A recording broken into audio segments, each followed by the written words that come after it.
बिस्मिल्लाहिर्रहमानिर्रहीम। हमारी सब्जियां काफ़ी फ्राई हो गई हैं। इसके अंदर मैं अब शिमला मिर्च डालूँगी और ये जो मैंने टमाटर का पेस्ट बना के रखा है इसको डालूँगी। 2 अदद नींबू का रस मैंने रखा हुआ है, इसको मैं अंदर शामिल करूँगी। इसको अच्छे से मैं मिक्स करूँगी और मैं इन अपनी सब्जियों को 5 मिनट का दम लगाऊँगी।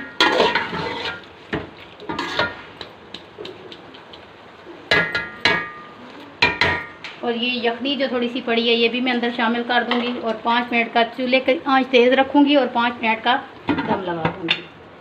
मिलते हैं आपसे थोड़ी देर के बाद।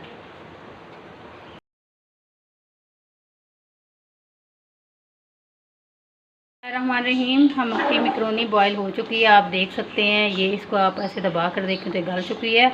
अब मैं इसको छान लूँगी, इसका पानी अलग कर लूँगी।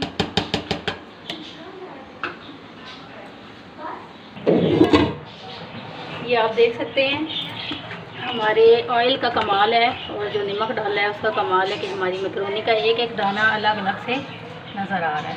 बिस्मिल्लाहिर्रहमानिर्रहीम, हमारा 5 मिनट का दम आ चुका है। देख सकते हैं माशाल्लाह हमारी का कलर माशाल्लाह माशाल्लाह बहुत ही खूबसूरत लग रहा है और बड़ी ही मज़े की खुशबू आ रही है। अब इसके अंदर लास्ट पे मैं डालूँगी 4 टेबलस्पून मैंने सोया सॉस के लिए हैं, इसको मैं शामिल करूँगी।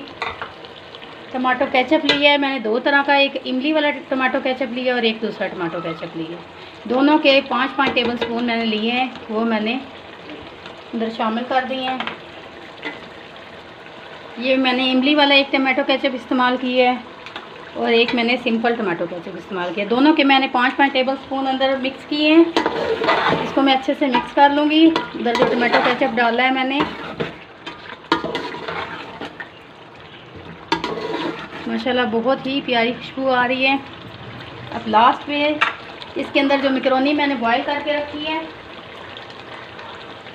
ये आप देख सकते हैं, बिल्कुल एक एक अलग अलग इसका दाना है, कोई भी आपस में चिपकी हुई नहीं है। अगर आपकी मैकरोनी चिपक जाती है तो आपको परेशान होने की ज़रूरत नहीं है। इस पर आप ठंडा पानी डालें और चम्मच थोड़ा सा हिलाएं तो ये बिल्कुल अलग अलग दाने इसके हो जाएंगे।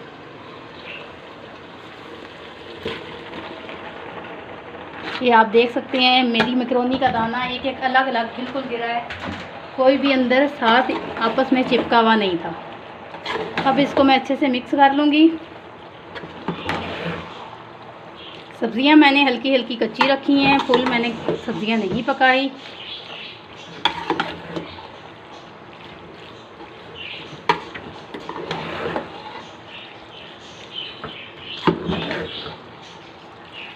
अगर आप थोड़ा ज़्यादा खट्टा खाना पसंद करें तो आप इसके अंदर सिरका भी मिक्स कर सकते हैं। इसको अच्छे से मिक्स कर लें। बिस्मिल्लाहिर्रहमानिर्रहीम, ये देखिए हमारी अच्छे से मिक्स हो चुकी है मैकरोनी। मैं आपको इसको डिश आउट करके दिखाती हूँ।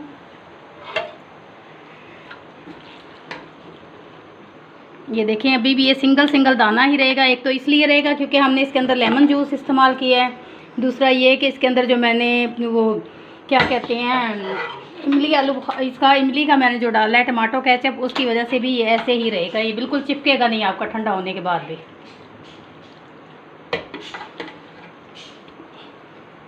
ये मैकरोनी कीमे के साथ भी बनती है, इंशाल्लाह मैं आपको ज़रूर बताऊंगी। ये देखिए माशाल्लाह बहुत खूबसूरत लग रही है और बहुत टेस्टी भी होगी। आप ज़रूर ट्राई कीजिएगा और हमें कमेंट्स बॉक्स में बताइएगा आपको कैसी लगी हमारी रेसिपी।